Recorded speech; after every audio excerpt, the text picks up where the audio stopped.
Hello, good evening. May nagtanong po dito sa messenger natin mga boss. Hello boss, magkano po yung nagastos nyo from Ilocos? Norte po ako.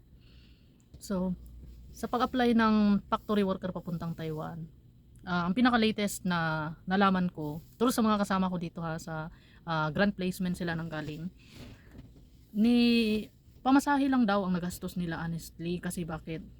Unang-una, yung medical nila is ni-refund, at saka yung plane ticket nila is ni-refund din.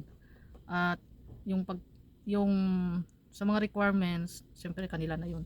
So sobrang pamasahe lang po talaga ang nagastos nila, kasi hindi naman naghingi ng placement fee yung factory namin.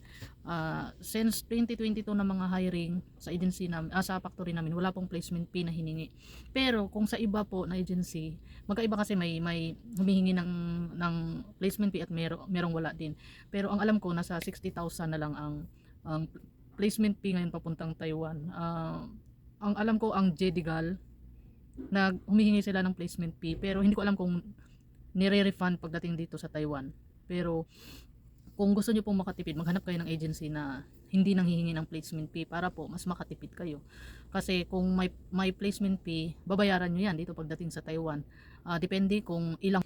Pag may placement fee kasi kayo boss, babayaran nyo yan dito sa Taiwan. Depende kung magkano yung placement fee sa peso, at dito yan sa Taiwan dollar ninyo babayaran. Through 7-Eleven, bitbit nyo yung papel.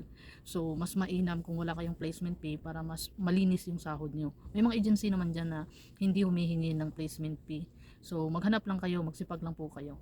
At kung taga Ilocos po kayo boss, dapat kompleto na din yung requirements nyo para pag bumiyahe kayo ng Maynila, hindi kayo magpabalik-balik. Katulad ko, taga Mindanao ako, taga Davao ako, kaya kailangan talaga kompleto yung requirements ko para hindi ako pabalik-balik. Ang layo po ng lugar ko. At yun lang po boss, good luck sa inyo, sana maka-apply kayo at kita-kits dito sa Taiwan.